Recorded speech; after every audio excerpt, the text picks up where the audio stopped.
Or they told me I only have an hour, so I too am a Gold Star family. I'm a contractor by trade, so all the contractors in the back of the room, I feel for you the last few years. I got into radio because my brother was killed on Memorial Day of 2003 in Fallujah, Iraq, and I just started speaking out. Not politically, pro-troops. We only hear about cops and soldiers when they do something wrong or they die, and it's the wrong thing. So I decided I was going to go and tell the heroic story of my brother in battle, and I was very humbled to find out that as heroic as my brother's story is, it wasn't unique, that the men and women that serve in our military do it every day. Every day. And I was so moved, and as emotional as I get now, it's not so much about what happened 10 years ago. It's about what's happening now. We live in a weird time. We have organizations that fight to make sure that we treat the men and women that have committed crimes and are incarcerated for those crimes with 3 meals a day, food and clothing, air conditioning, and an education, and yet men and women who have served honorably in this country can sleep under a bridge. It's shocking. And every time I'm at an event like this, I realize that there are people that think like I do. That it's not just about putting a bumper sticker on the back of the car that says support our troops.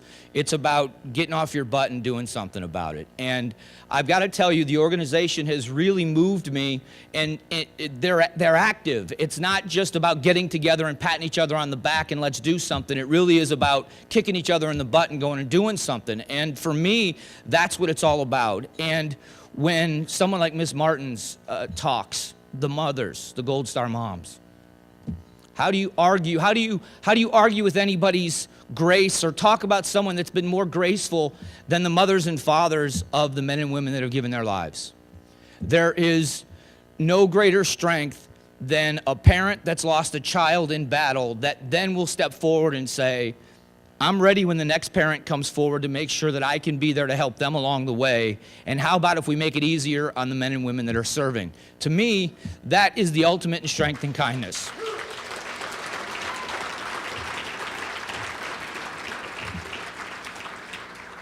I'm the oldest of 3 brothers. My middle brother, Tom, was the one who was killed in Iraq. My youngest brother is a police officer in my hometown. So we have a law enforcement military background in our family, service to our community. Arizona's been my home since 1995, and I absolutely believe this area is the greatest place I've ever lived. I want us to be great, and a part of that greatness is because of the huge military and veterans presence that we have in the state. What's shameful is it seems like the dedication to the military is by veterans.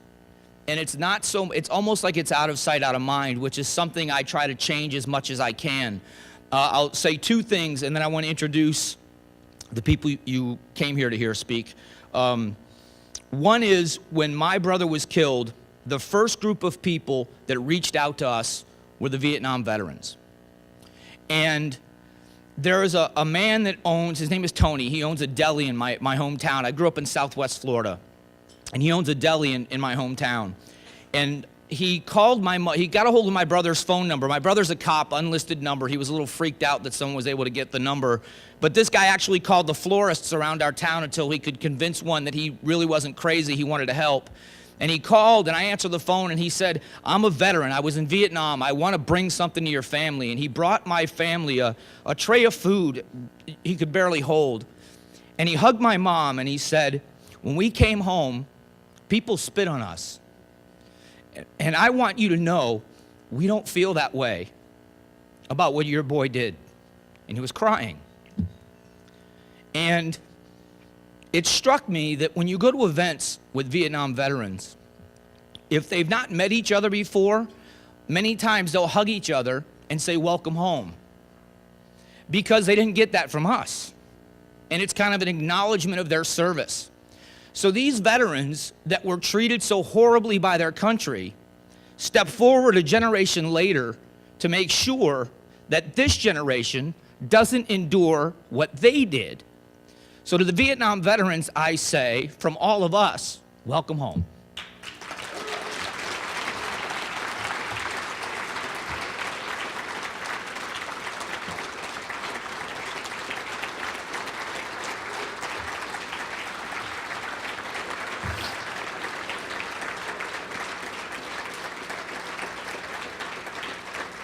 If I'm crying and you're standing, I feel like Jerry Lewis at that stupid telethon. So you better say, I'm going to have to drop my pants and sing You'll Never Walk Alone in a minute. Here's the last thing that I'll say, and then I want to introduce our speakers this evening.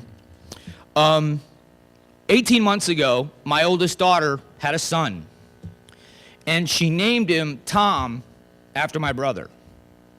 So I've got this weird, emotional, I'm way too young to be a grandfather thing going on.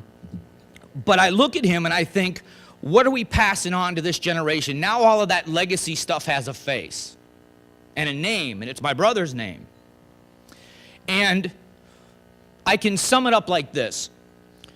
When my brother lost his life, he lost his life in a battle, and another man named Mike Quinn lost his life as well, and 9 other soldiers were wounded in that battle.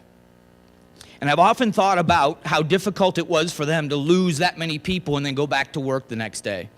But they have a ceremony that they do, and unfortunately some of you are very well aware of this, that they honor the fallen by roll calling the platoon.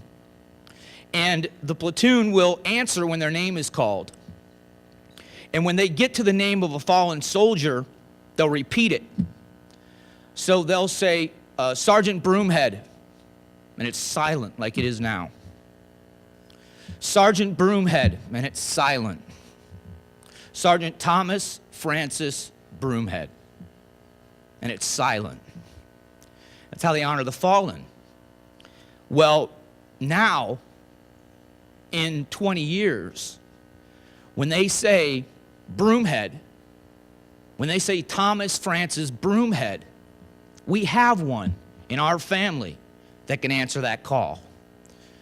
Life goes on, and we have to do the best we can to honor the memory of the people we've lost. I can't think of a better way to honor my brother than to be here with you to tell the men and women that serve and that have served, if you need something, we'll provide it. It's not a handout. You've earned everything. The help we can give you is what you've earned.